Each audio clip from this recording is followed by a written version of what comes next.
Tell me one athlete right now that's been dominating the game for 16 years straight without a loss. Tell me one. Tell me just one.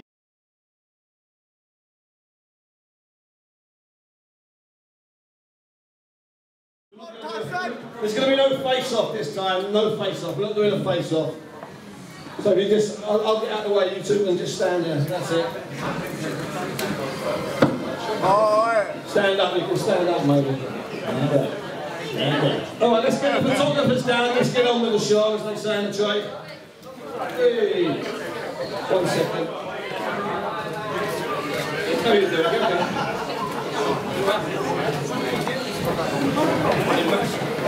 Next photos? 20 minutes. Couple of short snappers. Give me that laptop.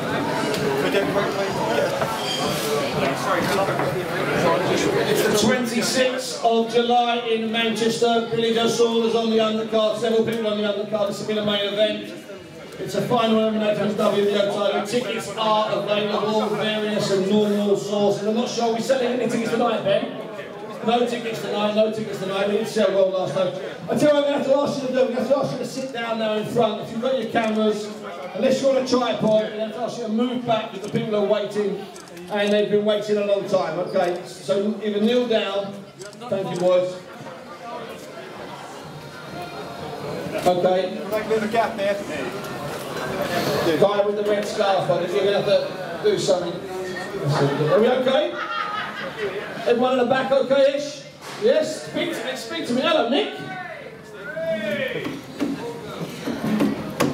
Yes, we're in it. I'm getting thumbs up from all sorts of people. Makes no difference. I'm in charge, as they say in the trade. Right, we had this sort of head-to-head up in Manchester a couple of weeks ago, and it was a lot of fun. It was very noisy. Derek was there. Tyson was there was some confusion, then it got a bit heated, so I'll be absolutely honest with you, neither of these two particularly like each other. They both have a history of allowing sometimes their emotions to get the better of them, sometimes in the ring, sometimes outside the ring. So what I'm going to do, my role in this is, despite what a lot of you would like to see, which is me being thrown around like a rag doll, which is, of course, very funny. James Helder from Whitefield, London, particularly happy with that. Mick Hennessy will put it up on as his phone saver. It's not going to work that way. Hopefully not, it's going to work that way. I'm going to chat to the two boxers, and then if you have a question, you can either come forward and we'll try and get through it. First of all, Derek, thanks for coming. Tyson, thanks for coming. Tyson, I know you've got to get trained. Derek, I know you've got commitments to get on with. I'm going to start with, I don't know if any of you saw today, but David Hay, a man who you fought and who played you a little bit, and a man who played you a little bit, Tyson, he's come out and admitted today that perhaps he got it wrong last year, and he's coming back. He's going to have 3 fights a year.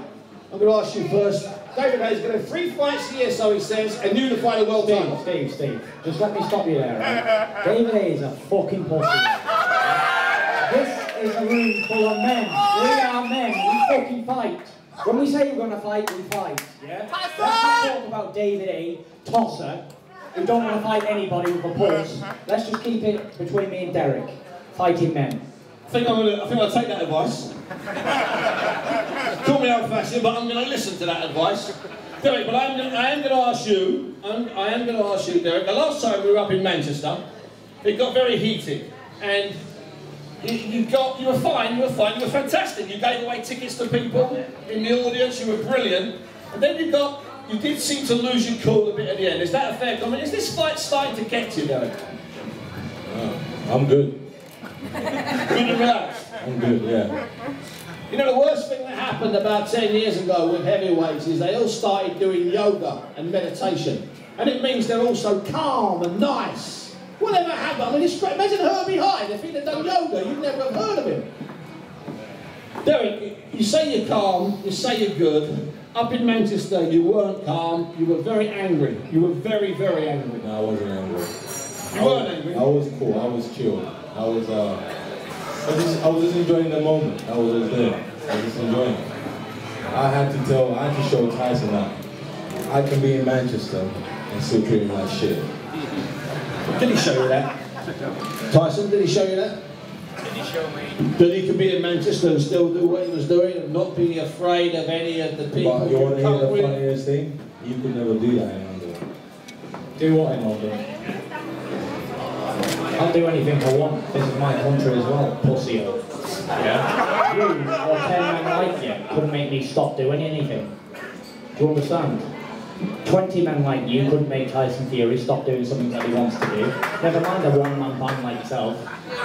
We'll see. Listen, I'm ready. Anytime you want to try something. You look in shape. You looking good. Oh, listen, I'm ready. I wish it was this weekend to put you out of your misery. Stop you from thinking about the fight all the time. You know, I hope it was this weekend. To be honest, I'm not even thinking about the fight. I don't think about the fight. Is it a mistake? Yeah. No, it's not a mistake. I go to the gym for 4 hours from 9 o'clock in the morning to 12 or 1 o'clock. You know, that's when I think about the fight. That's when me and Don, you know, we do our prep work, we do everything right. Me and my fitness trainers, we do everything right. And then after that, I go home, relax with the one I love, my little girl, and that's it.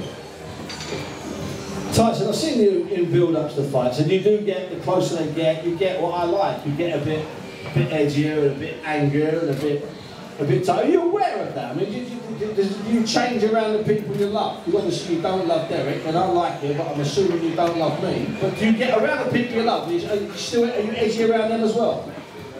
I'm a little bit edgy around everybody sometimes, you know. Sometimes I wake up in a bad mood and I feel like being edgy, but you know, I realise that you can only be edgy, you're only letting yourself down, you know. You must wake up in a good mood every day because every day is a glorious day. Every day that God sends us, we have to be thankful for. So that's what I wake up to enjoy. And you talk about taking the fight this weekend. I'll come to you with the second part of this question, Derek. Are you ready now? I mean, are you physically ready? Are you mentally ready? Could you fight this weekend? Listen, I can fight now, never mind this weekend, you know. I'm always ready for a fight. Fighting something I've done all my life and it's nothing new to me. You know, I can fight without training, you know, I'm a natural born fighter. It doesn't matter to me whether I train or I don't train, I'm still going to go in there and find a way to win, because that's what I do, I'm a winner. And like I say, if it was this weekend I'd be happy, you know, because then in July or September or whenever I can take somebody else on, you know, get Derek Chisora out of the way, give him his paycheck and on to the next man. Derek, do you get in the last 10 days, 10 hours or 10 minutes, does that hate, do you get a little bit of that hate, a bit of that adrenaline buzz from disliking the other person? Or is it something you have to overcome? See, what most boxers understand, they don't understand is you don't hate nobody when you're fighting. It's just two men in the ring fighting. You know, there's no way, even if you hate him, he's not going to make the fight easier. I don't hate this guy here, yeah, but I want to whoop his ass. That's it. There's no hate. I want to whoop him. But in the build up there,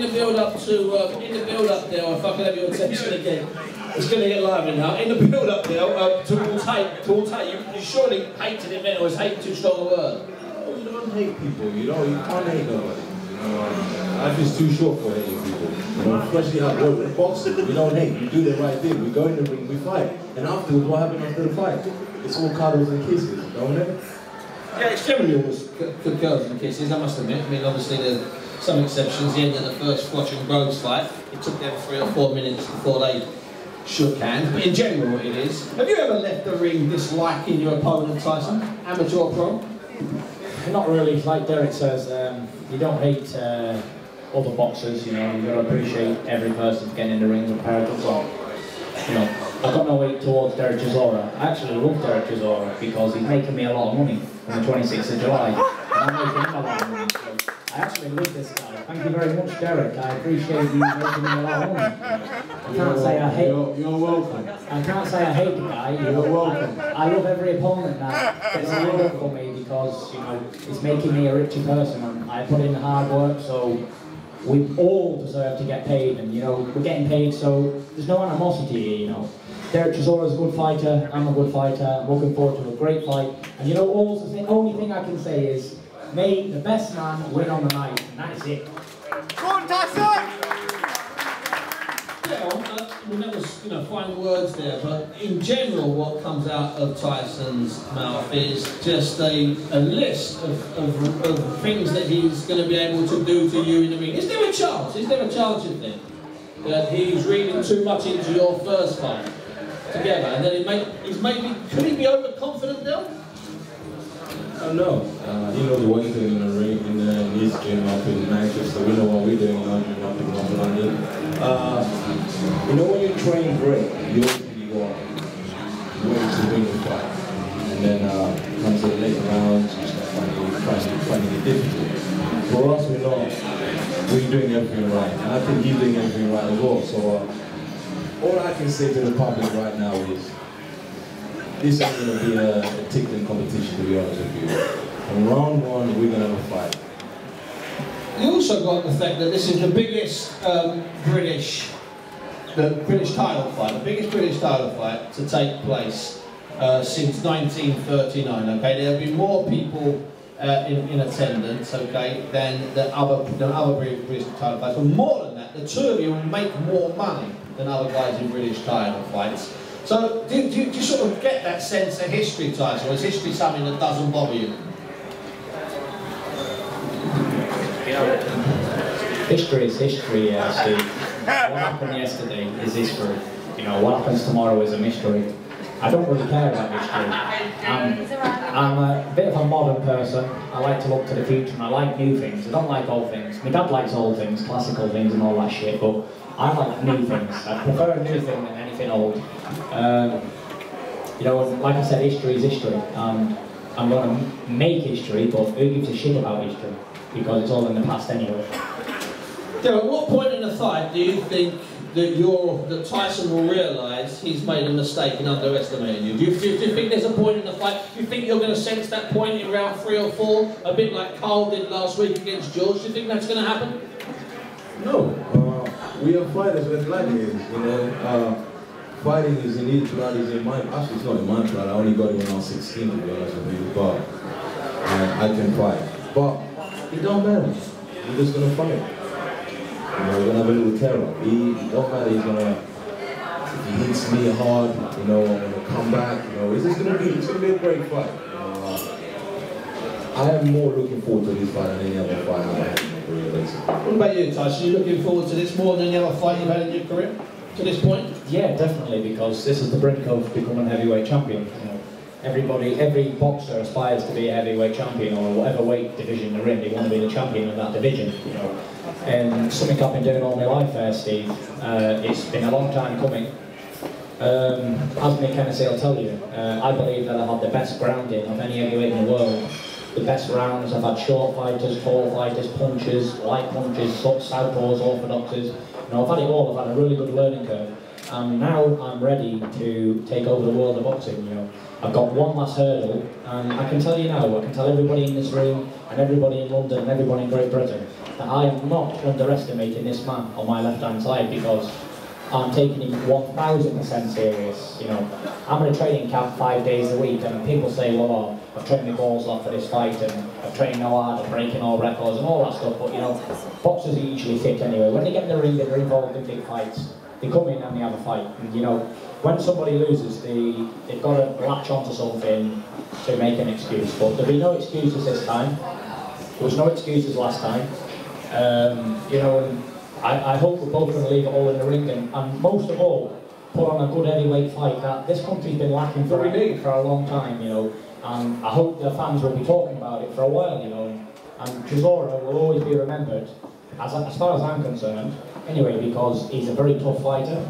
He always comes to fight. He hasn't avoided anybody in his whole career.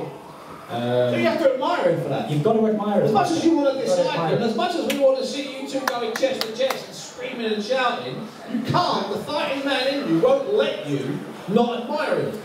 If I was to burst my bubble now and let the top of my head shoot off like a cartoon and all, you've done it in the past, yeah, that'd be just letting myself down, because you know, I'm a professional fighter. I'm a seasoned veteran now, 25 years old. I might have done that when I was 22. Yeah. I'm 25 now. I'm a seasoned vet in this game, and I'm really, really prepared to do battle with Derek Chisora, whether it's a 1-round job or a 12-round job or whatever rounds it's going to be.